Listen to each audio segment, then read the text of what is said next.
The mud was cold beneath his knees. It seeped through the worn cloth of his breeches and pressed against his skin like the grip of something dead. His head was bowed. His hands trembled at his sides, and before him, mounted on a war horse draped in crimson and gold, sat the man who owned him. Not his labor, not his crops, not his time, him. This was the ritual, the oath, the ancient act of submission that bound a peasant to his lord for the rest of his natural life. And in that single moment of kneeling, in that silence, filled only by wind and the creak of saddle leather, a man gave away everything he would ever be. This is the story of what it meant to kneel before a lord in medieval Europe. The unspoken contract, written not in ink but in blood, sweat, and generations of suffering. The price was not symbolic. It was carved into the body, branded into the soul, passed down like a curse from father to son. And once a man knelt, for he rarely ever stood as a free man again. The feudal system did not arrive with trumpets or proclamations. It crept across Europe like rot through timber. After the collapse of the Roman Empire, chaos reigned. Warlords carved up the land. Raiders burned villages to ash. There was no law, no protection, no safety. And so, in desperation, the weak sought the strong. A farmer with no sword and no walls had only one option.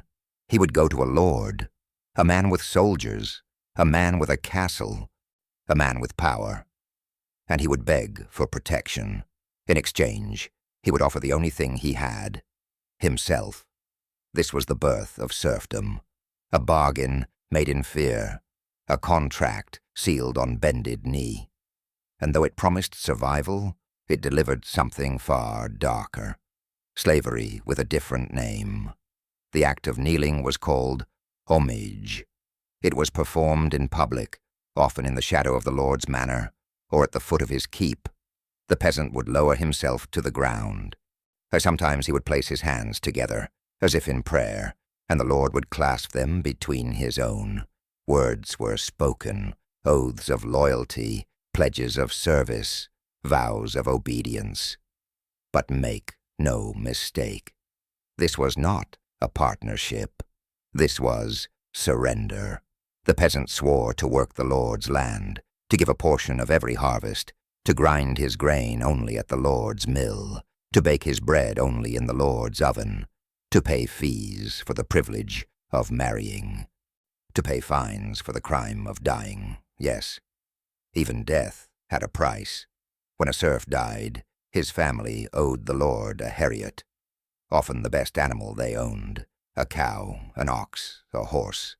The Lord would take it without hesitation. Grief meant nothing. Loss meant nothing. Only the debt mattered. And the kneeling peasant agreed to all of it. There were those who believed this was the natural order. The church preached it from stone pulpits in cold cathedrals. God had made three kinds of men, they said. Those who pray, those who fight, those who work. The serf was born to work, born to suffer, born to kneel, to resist, was to defy the Almighty himself. This theology wrapped chains around the peasant mind tighter than any iron shackle. It taught him that his misery was holy, that his poverty was a path to heaven, that his Lord, cruel and indifferent though he may be, was placed above him by divine will. So he knelt, and he believed. And generation after generation followed him into the same mud, bowing before the same bloodlines, whispering the same broken oaths. But the kneeling was only the beginning. What followed was a lifetime of extraction. The Lord did not merely want loyalty. He wanted everything. A serf could not leave the land without permission. He could not sell his goods in distant markets. He could not send his son to learn a trade in the city. The boundaries of his life were the boundaries of his lord's estate.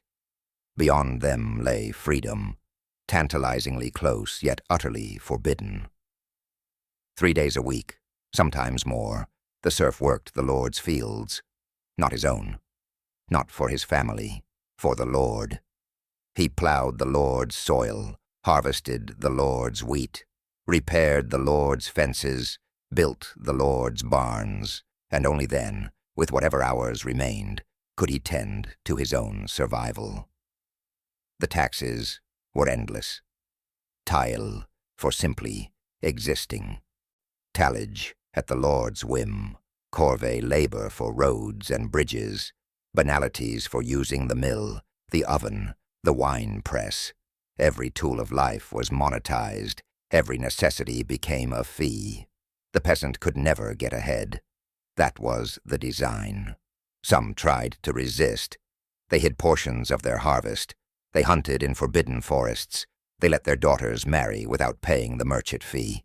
Small rebellions, quiet defiances. But the Lord always found out. And the punishments were savage. That a man caught poaching a deer from the Lord's woods might lose his hands or his eyes. A woman who gathered firewood without permission might be dragged before the manorial court and publicly humiliated. Stocks, pillories, brandings, beatings. The message was clear. Disobedience was not merely illegal, it was unthinkable. The Lord's justice was absolute.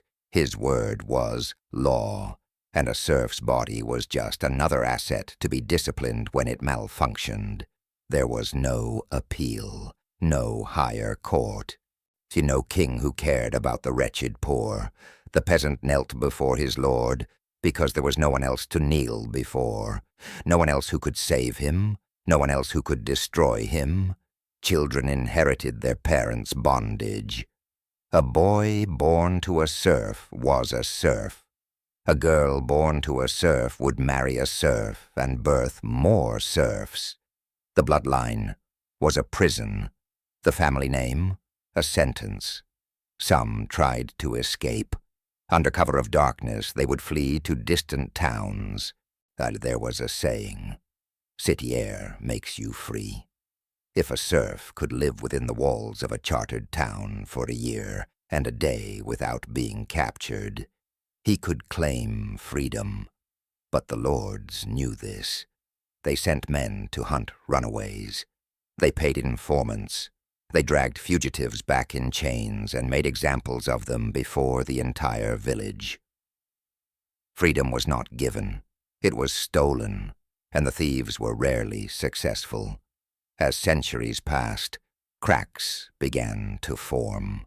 When the Black Death swept across Europe and killed nearly half the population, suddenly there were not enough hands to work the fields. Serfs gained leverage they had never known. Some demanded wages. Others simply walked away.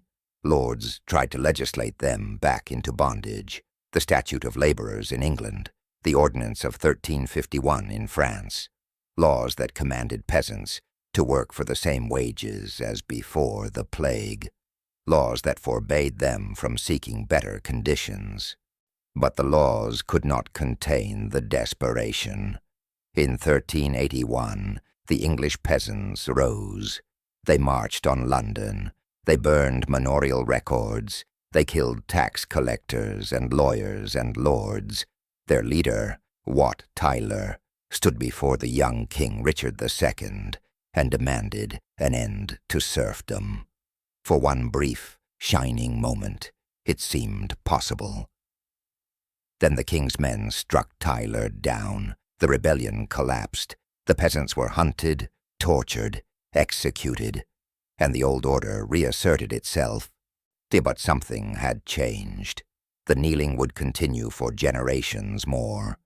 But now both lords and serfs knew the truth. The system was not sacred. It was not divine. It was merely power, and power could be challenged. By the late medieval period, serfdom was dying. Not from revolution, but from economics. Money replaced service. Rent replaced bondage. The feudal world slowly gave way to something new, but the memory remained, the shame of kneeling, the humiliation of surrender. Out of the centuries of bowed heads and broken backs, every castle that still stands today was built by those hands. Every cathedral, every road, every wall.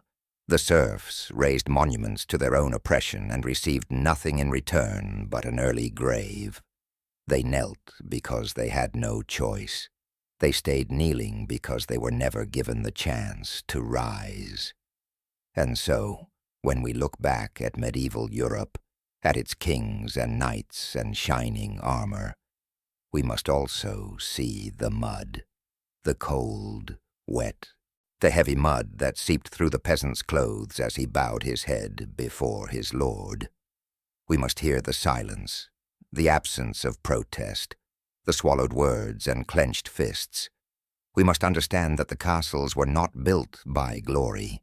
They were built by fear, by servitude, by the price of kneeling, a price paid not once, but every single day, for hundreds of years.